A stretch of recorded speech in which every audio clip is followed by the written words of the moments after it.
और आपको बड़ी खबर बता दें, संयुक्त राष्ट्र सुरक्षा परिषद में इजराइल हमास युद्ध पर चर्चा के दौरान इजराइल के हमलों को लेकर फिलिस्तीन का बयान सामने आया है, जिसमें कहा गया है कि अब तक 7,000 नागरिकों की मौत हो चुकी है। यह फिलिस्तीन की तरफ से कहा गया है। साथ ही फिलिस्तीन के प्रतिनिधि की तरफ से यह दावा किया गया कि 3,000 बच्चे शामिल हैं फिलिस्तीन हमलों में।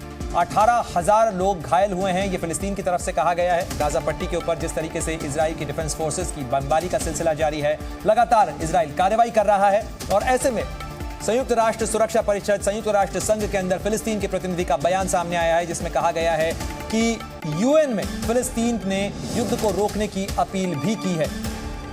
तो संयुक्त राष्ट्र से अपील की है यूएनजीए में इजराइल हमास युद्ध को लेकर फिलिस्तीन ने गुहार लगाई है कि इजराइल को रोका जाए जिस तरीके से बमबारी की जा रही है, क्योंकि इसके अंदर नागरिकों के मारे जाने का खतरा लगातार बढ़ता चला जा रहा है। क्योंकि बड़ी संख्या के अंदर करीब 6 लाख से ज्यादा जो नागरिक हैं गाजा पट्टी के अंदर, वो यूएनआरडब्ल्यूए जो कि United Nations refugee welfare agency है, उसके शरण स्थलों के अंदर हैं, वहां पर मौजूद हैं। साथ ही बड़ी संख्या के अंदर बच्चों के लिए भी संकट है। ईंधन की सप्लाई, पानी की सप्लाई इस समय रुकी हुई है और ऐसे में ये जो दबाव का जो टैक्टिक है वो भी देखने को मिल रही है।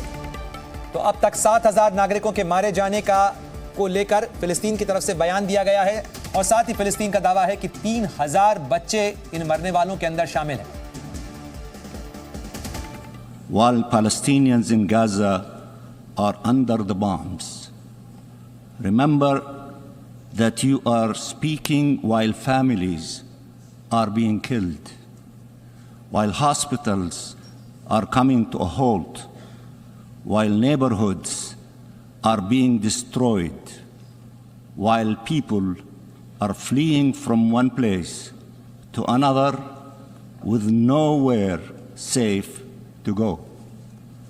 I urge you to choose your words carefully and to act accordingly.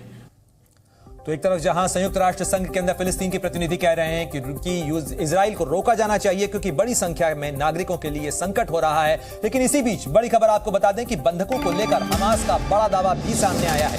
हमले में अब तक 50 बंधकों की मौत हुई है, यह हमास की तरफ से कहा गया है और साथ ही इजराइल के हमलों में मारे गए सभी बंधक, ये कहा जा रहा है कि 50 बंधक मारे गए हैं और इन 50 बंधकों की जो मौत है वो इजराइल के हमलों में हुई है। ये दावा इजराइल के हमलों को लेकर हमास की तरफ से किया गया है। हालांकि इसकी कोई निष्पक्ष पुष्टि नहीं हुई है क्योंकि 230 के करीब बंधकों का दावा किया गया था। अभी हाल ही में करीब 5 बंधकों को छोड़ा गया है और इसी बीच में 7 अक्टूबर के हमले के बाद बंधक बनाए गए 200 से ज्यादा नागरिक अब भी हमास के कब्जे में हैं और इजराइल लगातार ये कह रहा है कि बंधकों को छुड़ाना उसकी प्राथमिकता है।